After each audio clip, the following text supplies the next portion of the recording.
Hey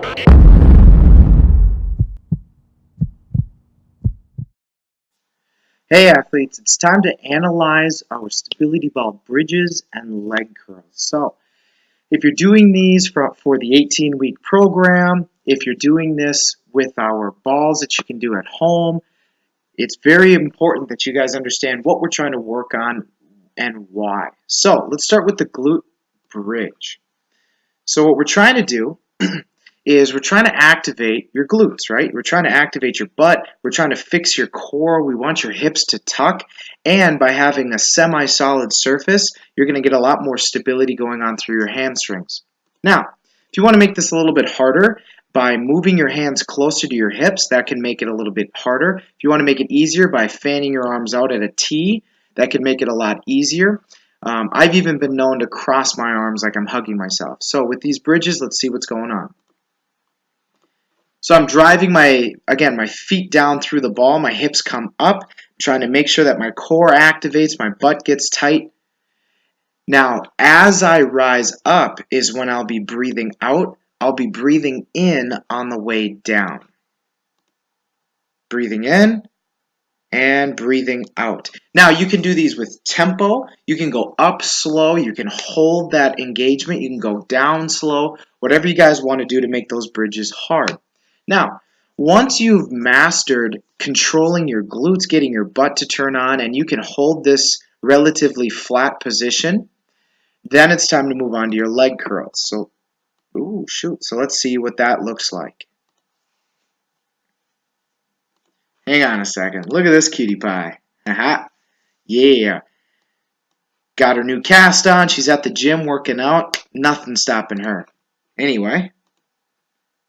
So you can see I made absolute sure that my hips were fully extended. Let's back this up a little bit. Fully extended before I started my curl. So again, we need to make sure our hips stay up the entire time. So hips are extended, I curl it in, and I extend out, keeping my hips up, okay? Again, I want my hamstrings to stabilize. I want my hamstrings to burn. Now, things I'm thinking about. I'm trying to keep my knees together, right?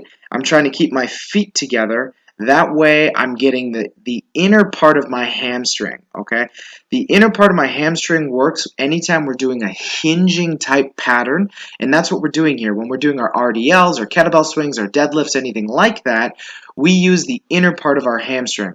So we're trying to activate that. The outer part here, we activate when we're doing a squat, so we don't need to further activate it. So again, keep your feet and your knees together. I keep my hips up, I curl it in, and I breathe out as I extend. Now, once you've mastered doing both legs, it's time to make it a little tougher. So again, you can play with where your hands are, making them go from being in a T position to more like a V position that I'm in now. You can put them down by your sides, or again, you can cross your arms, or it's time to do unilateral training, one leg at a time. Same concept here.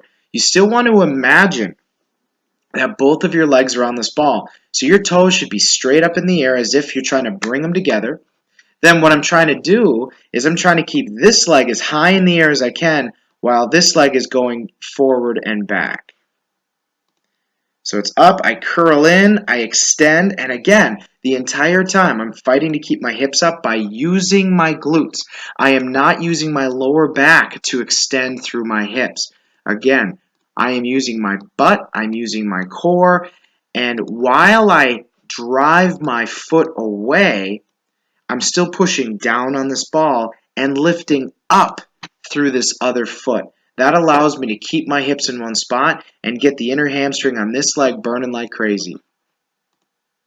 I'll curl it in, I'll breathe out, boom, fighting to keep that leg up as I extend. Now, let's look at the biggest fault that I always see. The biggest fault I see, and you could probably guess it, is as you extend, your hips drop, right? And drop. That's not helping us at all, okay? You're not getting much hamstring activation. Your glutes are definitely not on. It's very pertinent that we keep our hips up the entire time off of the ground while using our butt. Also, you can't necessarily see it, but letting your feet open up, okay? If your toes come away from one another, again, we're using the outer part of our hamstring here. That's not what we're trying to do. We're trying to work the inner part of our hamstring. So, be sure you guys are moving slowly in control because, again, we're using this to fix our bodies.